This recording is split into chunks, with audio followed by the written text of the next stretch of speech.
Hello students, आज हम explain करेंगे केमिकल प्रॉपर्टीज ऑफ अल्कीन्स। सबसे पहले स्टार्ट करें एडिशन रिएक्शंस।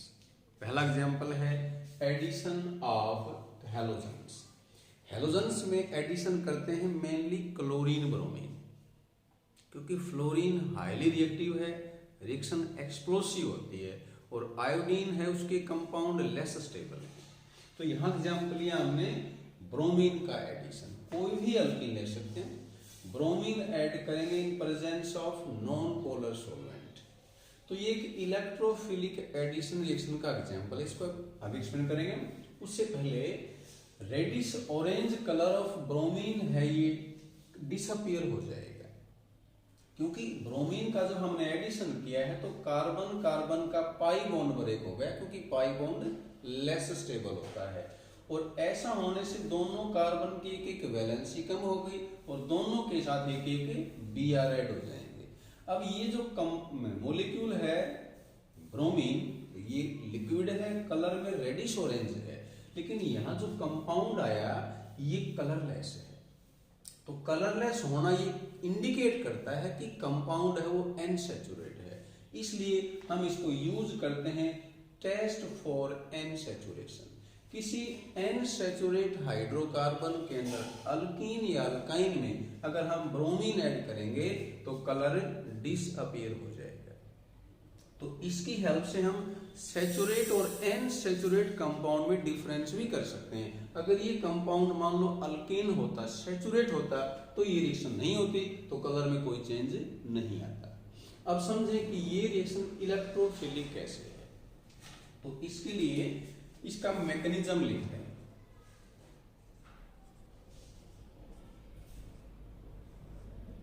स्टेप 1 है, इसमें अल्कीन ब्रोमीन जो कि एक नॉन पोलर मॉलिक्यूल है उसको पोलराइज कर देगा। ये जो मॉलिक्यूल है इथीन, इसमें पाई बॉन्ड है, इसलिए इलेक्ट्रॉन रिच है, और इलेक्ट्रॉन रिच है तो वो क्या करेगा, इसको पोलराइज कर देगा। और इसका जो पॉजिटिव पार्ट है, पोलराइज होने से इसके दो पार्ट हो जाएंगे, पॉजिटिव पार्ट के साथ ये कंबाइन कर लेगा और यहां से ये एक Br विद नेगेटिव चार्ज बाहर निकल जाएगा। तो क्योंकि यहां से पाई बॉन्ड ब्रेक हुआ है तो यहां पॉजिटिव चार्ज आएगा, और इस दूसरे कार्बन के साथ Br आ जाएगा और प्लस में आ जाएगा Br नेगेटिव। तो क्योंकि यहाँ इलेक्ट्रोफिलिक अटैक हुआ है, ये स्लो स्टेप है, और स्लो स्टेप है वो रेट डिटरमाइनिंग है, तो ये क्लियरली इंडिकेशन मिलती है कि इलेक्ट्रोफिलिक रिएक्शन है। और सेकंड स्टेप के अंदर Br नेगेटिव है, वो इस कार्बोकेटाइन के साथ रिएक्शन करेगा, क्योंकि अब ये न्यूक्लियोफाइल है, और इस तरीके से अपने पास ये आ जाएगा इथेन 1,2 डाइब्रोमो इथेन। तो यहां से हमें शायद क्लियर हुआ कि ये रिएक्शन इलेक्ट्रोफिलिक क्यों है। दोबारा समझें, इथीन एक इलेक्ट्रॉन रिच मॉलिक्यूल है, और रिच मॉलिक्यूल है वो अट्रैक्ट करेगा किसको, इलेक्ट्रोफाइल को, क्योंकि इलेक्ट्रोफाइल इलेक्ट्रॉन डेफिशिएंट स्पीशीज होती है। तो ऐसा हम कहते हैं कि इस इलेक्ट्रॉन रिच मॉलिक्यूल की प्रेजेंस में ये ब्रोमीन पोलराइज हो जाएगा, इसके दो पार्ट होंगे, पॉजिटिव नेगेटिव। पॉजिटिव के साथ ये इलेक्ट्रोफाइल ये कार्बन कंबाइन कर लेगा, और दूसरा Br एज न्यूक्लियोफाइल बाहर निकल जाएगा। ये स्लो स्टेप है, और सेकंड है ये फास्ट स्टेप है, जिसमें Br नेगेटिव ने इस CH2 पॉजिटिव कार्बोकेटाइन के साथ बॉन्ड फॉर्म किया, और ये अपने पास फाइनल प्रोडक्ट आ गया। तो सिमिलरली हम इसमें एडिशन ऑफ क्लोरीन दिखा सकते हैं। यहाँ कोई भी अल्कीन है, रिएक्शन डबल बॉन्ड वाले कार्बन के साथ दिखानी है तो इजिली हम पूरी कर सकते हैं। तो ये एक एग्जांपल हमने पूरा किया, एडिशन ऑफ हैलोजेंस।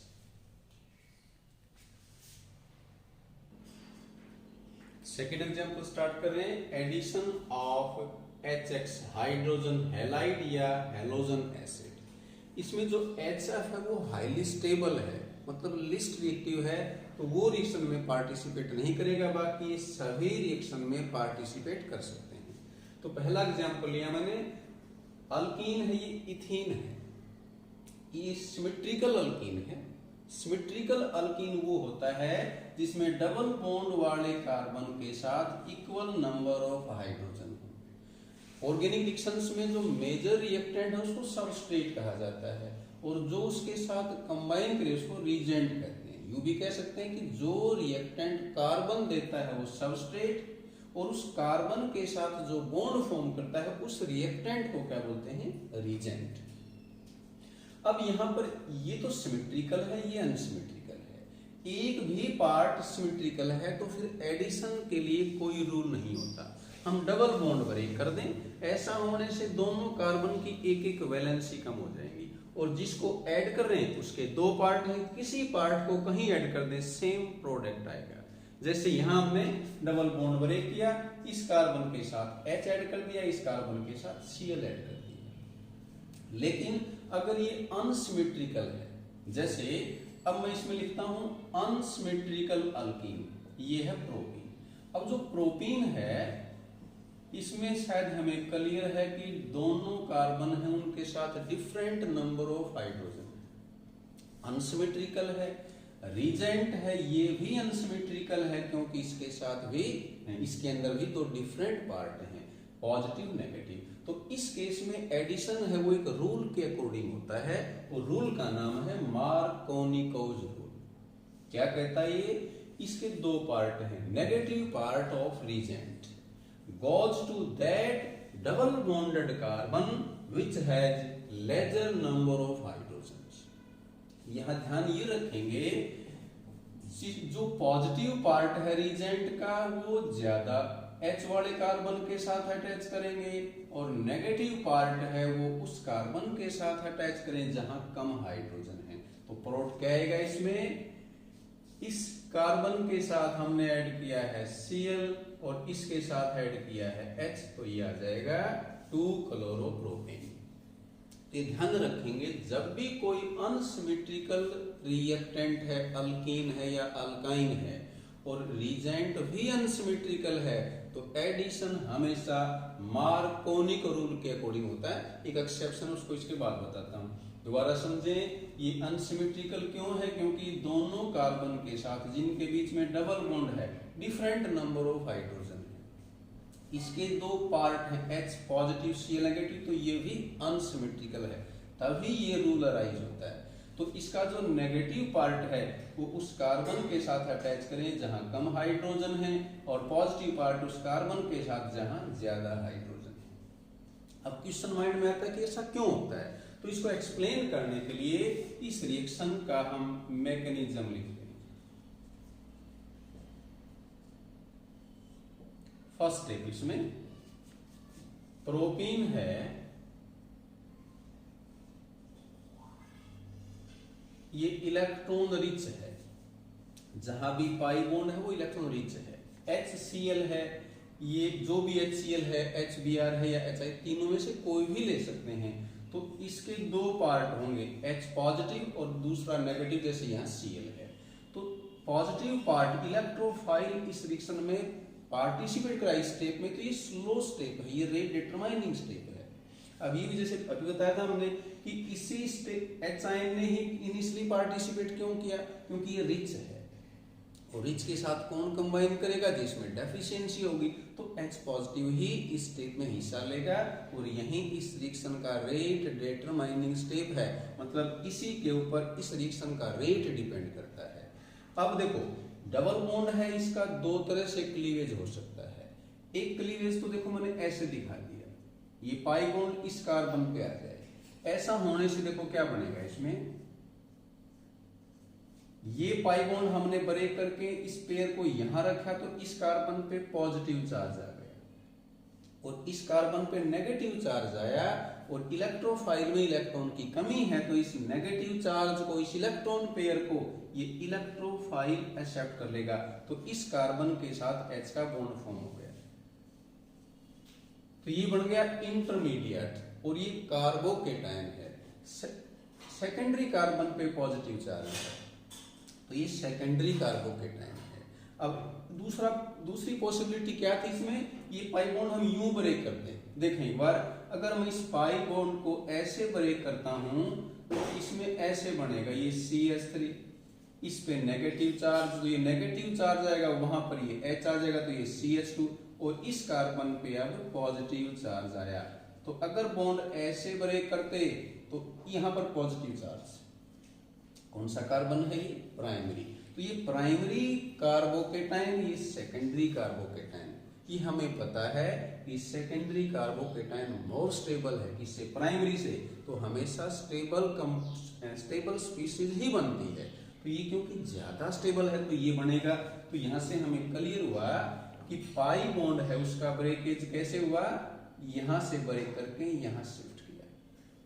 तो देखें अब जो पॉजिटिव पार्ट है वो किस कार्बन के साथ बॉन्ड फॉर्म करता है, जिसके साथ ज्यादा हाइड्रोजन है। तो शायद हमें ये रूल क्यों है क्लियर हो गया। अब सेकंड स्टेप के अंदर कार्बोकेटाइन कंबाइन करेगा न्यूक्लियोफाइल के साथ, कहां से आया, यहाँ Cl ले रखा है तो Cl दिखाएंगे। HCl के दो पार्ट थे, H पॉजिटिव Cl नेगेटिव। पहले स्टेप में HI ने पार्टिसिपेट किया जो स्लो स्टेप है, दूसरे केस में Cl नेगेटिव ने, न्यूक्लियोफाइल ने जो फर्स्ट स्टेप है कि न्यूक्लियोफाइल यहाँ इस पॉजिटिव कार्बन से कंबाइन कर लेगा, तो इस तरह से अपने पास इसमें फाइनल प्रोडक्ट आ जाएगा। तो ये एडिशन हम बाकी भी दिखा सकते हैं, जैसे HBr हो सकता है या HI हो सकता है, सारे सिमिलर रिएक्शंस हैं। नेक्स्ट एग्जांपल ले रहे हैं, यहां एडिशन HBr का करेंगे इन प्रेजेंस ऑफ पेरोक्साइड, और यहाँ रिएक्टेंट है ये अनसिमेट्रिकल अल्कीन है। तो ये ध्यान देंगे HBr के साथ अगर पेरोक्साइड है तो अब ये एडिशन मार्कोनिक रूल के अगेंस्ट होगा, इसलिए इसको एंटी मार्कोनिक रूल कहा जाता है। इसको ऑब्जर्व किया था ये साइंटिस्ट ने खरास, इसलिए इसको खरास इफेक्ट कहा जाता है। और क्योंकि ये पर ऑक्साइड की प्रेजेंस में होता है तो इसको पर ऑक्साइड इफेक्ट भी कहते हैं। तो यहां देखें क्या है, यहां जो पॉजिटिव पार्ट है H वो उस कार्बन के साथ जाएगा जिसमें कम हाइड्रोजन है, तो ये H इस कार्बन के साथ जाएगा, तो यहां प्रोडक्ट देखें क्या बना, ये बन जाएगा CH2, एक H यहां पर और आ गया, पाई बॉन्ड ब्रेक हुआ, उसके बाद ही एडिशन स्टार्ट हुआ था। अब इस कार्बन के साथ जहां ज्यादा हाइड्रोजन है नेगेटिव पार्ट Br आ जाएगा, तो यहां देखें एडिशन उसके अगेंस्ट हुआ है। रीजन बताएंगे ऐसा क्यों हुआ। और ये जो एग्जाम्पल है ये फ्री रेडिकल एडिशन का है, एब्सेंस ऑफ पेरोक्साइड है, वो चाहे HCl है, HBr, HI, वो किसका एग्जाम्पल था, इलेक्ट्रोफिलिक एडिशन। जैसा हमने मैकेनिज्म से बताया था, स्लो स्टेप में इलेक्ट्रोफाइल ने पार्टिसिपेट किया था। अब ये जो एग्जाम्पल फ्री रेडिकल का कैसे है या एंटी मार्कोनिक एडिशन क्यों हुआ, ये समझने के लिए हम इसका मैकेनिज्म लिख रहे हैं। अब ये फ्री रेडिकल रिएक्शंस होती हैं, इसमें 3 स्टेप होते हैं। तो फर्स्ट स्टेप इसका है इनिशिएशन, चेन इनिशिएशन स्टेप या सिंपली इनिशिएशन लिखते हैं। यहाँ जो पेरोक्साइड है ये लिया हमने benzoyl peroxide C6H5 C double bond, इसको बोलते हैं बेंजोइल, और ये O लिंकेज है, ये कहलाती है पेरोक्साइड। तो बेंजोइल पेरोक्साइड है, इसका होमोलाइटिक फ्यूजन होगा। यहां जो ऑक्सीजन ऑक्सीजन बॉन्ड है इसका पेयर दोनों कार्बन में बराबर बढ़ जाएगा। इसको हमने हाफ एरो से दिखाया क्योंकि एक इलेक्ट्रॉन का ट्रांसफर हुआ। तो देखिए अब 2 इक्वल पार्ट बन जाएंगे, C6H5 C डबल बॉन्ड को देखो यहां तक ये एज इट इज है, इस O पे और इस O पे एक एक इलेक्ट्रॉन आ जाएंगे, तो ये दोनों इक्वल पार्ट बन जाएंगे। अब ये अनस्टेबल है क्योंकि ऑक्सीजन की वैलेंसी कंप्लीट नहीं है, तो इसमें फिर फ्यूजन हो जाएगा। अब ये जो कार्बन कार्बन बॉन्ड है इसका होमोलाइटिक फ्यूजन, इस पेयर का फिर बराबर बंटवारा, इक्वल डिस्ट्रीब्यूशन हो जाएगा। तो ये पेयर बटेगा तो एक इलेक्ट्रॉन इस कार्बन के पास, एक इस कार्बन के पास। अब देखें इस O के पास भी एक इलेक्ट्रॉन है, एक इलेक्ट्रॉन इस कार्बन के पास आ गया, तो ये आपस में बॉन्ड फॉर्म कर लेंगे। तो क्या बन जाएगा ये CO2, और साथ में आ जाएंगे फिनाइल फ्री रेडिकल C6H5 क्या होता है? ये फिनाइल फ्री रेडिकल है क्योंकि ओड इलेक्ट्रॉन है और साथ में आ जाएंगे 2 मॉलिक्यूल्स ऑफ CO2। इसके बाद अब ये जो फिनाइल फ्री रेडिकल है ये कंबाइन करेगा HBr के साथ, या इसकी प्रेजेंस में कहते हैं HBr का भी होमोलाइटिक फिजन होगा। तो इलेक्ट्रॉन एक H के पास आ जाएगा, एक Br के पास। अब क्योंकि C का H के साथ स्टेबल बॉन्ड बनता है तो ये H इस C के साथ कंबाइन कर लेगा, तो ये बन जाएगा C6H6 बेंजीन, और प्लस में आ जाएंगे Br फ्री रेडिकल्स। ये अभी बचे हुए हैं। सेकेंड स्टेप,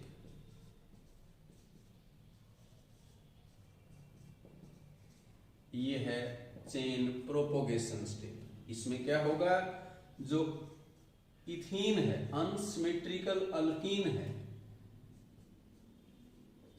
इसके साथ ये ब्रोमीन फ्री रेडिकल इंटरेक्ट करेगा, कंबाइन करेगा।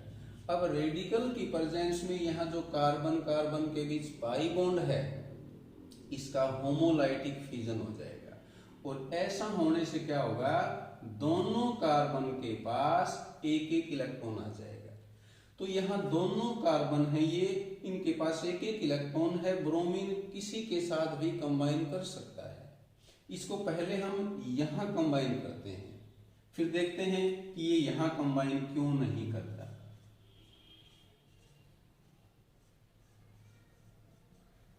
देखो एक बार, इस दोनों कार्बन के पास अब एक एक इलेक्ट्रॉन है, ये फ्री रेडिकल है।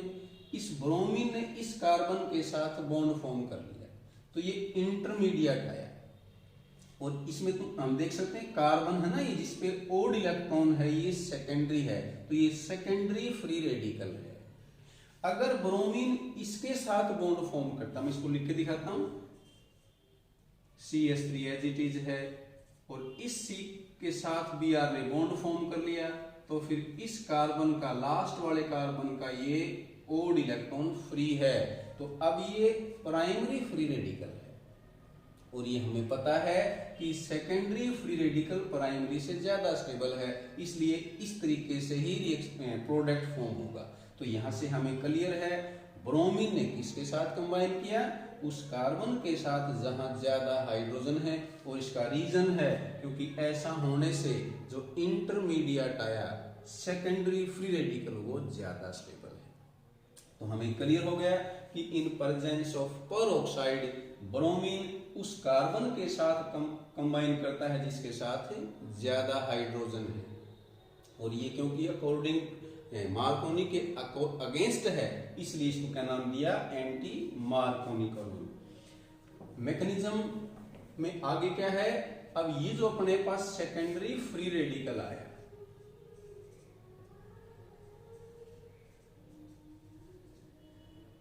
ये कंबाइन करेगा HBr के साथ। HBr का फिर इसकी प्रेजेंस में होमोलाइटिक फिजन हो जाएगा, इलेक्ट्रॉन एक H के पास आएगा, एक Br के पास आएगा, ये H इस कार्बन के साथ कंबाइन कर लेगा, और Br फ्री रेडिकल है, ये फ्री बच जाएगा। तो जो भी रेडिकल्स फ्री बचे होते हैं वो आखिरी स्टेप में, जिसका नाम है टर्मिनेशन, ये आपस में कंबाइन कर लेंगे। तो यहां पर ब्रोमीन रेडिकल्स हैं, ये आपस में कंबाइन कर लेंगे, तो इस तरीके से अपने पास आ जाएगा ब्रोमीन मॉलिक्यूल। तो ये हमने एक्सप्लेन किया mechanism of anti Markovnikov rule. अब इसमें ये जो इफेक्ट है पर ऑक्साइड का, ये सिर्फ HBr पे ही होता है। अगर हम HCl लेते या HI लेते तो इसका कोई इफेक्ट नहीं है। यहाँ HCl है तो ये चाहे ले या ना ले, एडिशन हमेशा मार्कोनिक रूल के अकॉर्डिंग ही होगा। तो ये क्वेश्चन माइंड में आया कि HBr पे ही इफेक्ट क्यों हुआ। एक बात पहले और समझें, इनकी ये रिएक्टिविटी का इंक्रीजिंग ऑर्डर है। ऐसा क्यों है, क्योंकि HCl का सबसे स्ट्रॉन्ग बॉन्ड है। हेलोजन्स में क्लोरीन का स्मॉल साइज है, डाउन द ग्रुप जाते हैं साइज बढ़ जाता है, तो ये इनका इंक्रीजिंग ऑर्डर ऑफ रिएक्टिविटी है। हम बता रहे थे कि पर ऑक्साइड का इफेक्ट सिर्फ HBr पे ही क्यों है, बाकी पे क्यों नहीं है।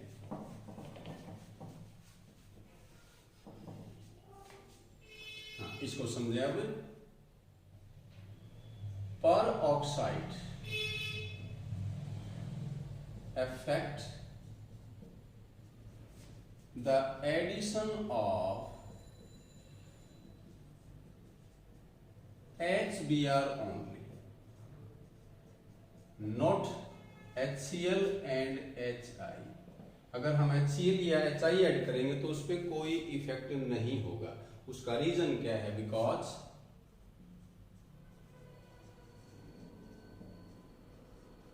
in case of HCl, no free radicals are formed। क्यों नहीं बनते?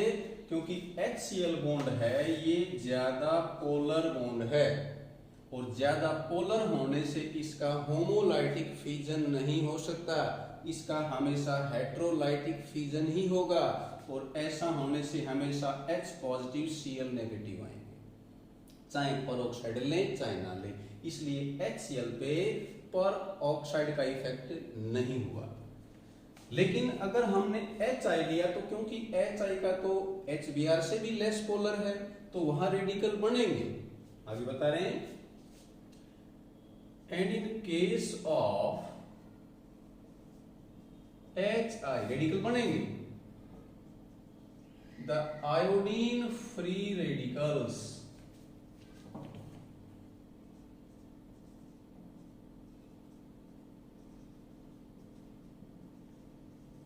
combine with each other and form iodine molecule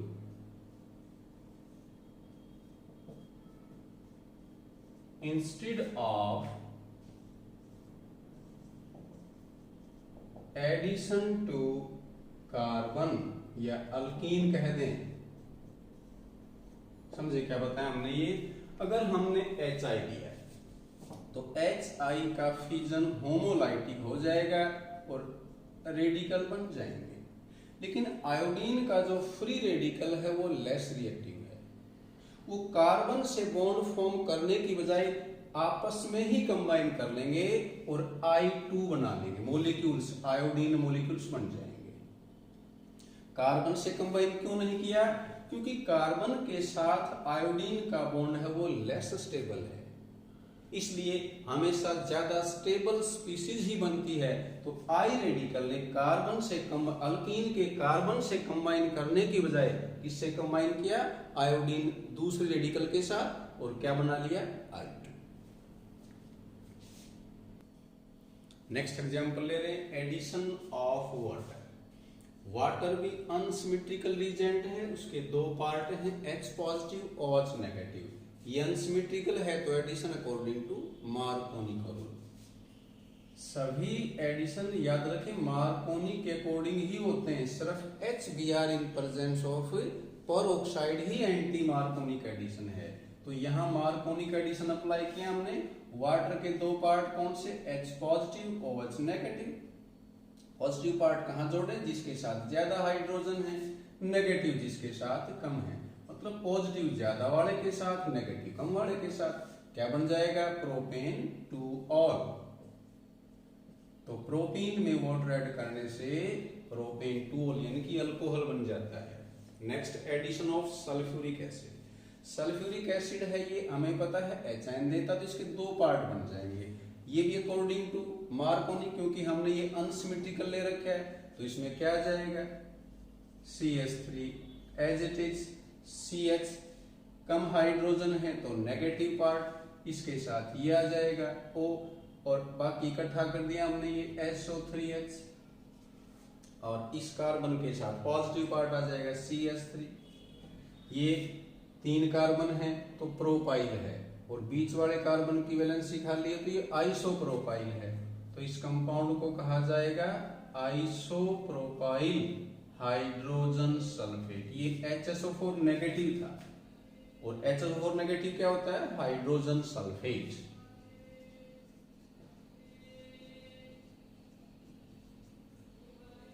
next है एडिशन ऑफ हाइपोहेलस एसिड। यहां X की जगह FClBr ले सकते हैं हम, तो यहां मैंने Cl ले लिया। तो एडिशन उसी तरह से, यहां कम हाइड्रोजन है तो इसके साथ नेगेटिव पार्ट OH आ जाएगा। यहां CH2 ज्यादा हाइड्रोजन है तो पॉजिटिव पार्ट आ जाएगा। नेमिंग करेंगे तो अल्कोहल को लेस नंबरिंग दें, तो यहां कंपाउंड बन जाएगा ये 3 क्लोरो, 3 कार्बन से प्रोपेन और 2 और। तो ये हमने कंप्लीट किया एडिशन रिएक्शंस ऑफ अल्कीन्स।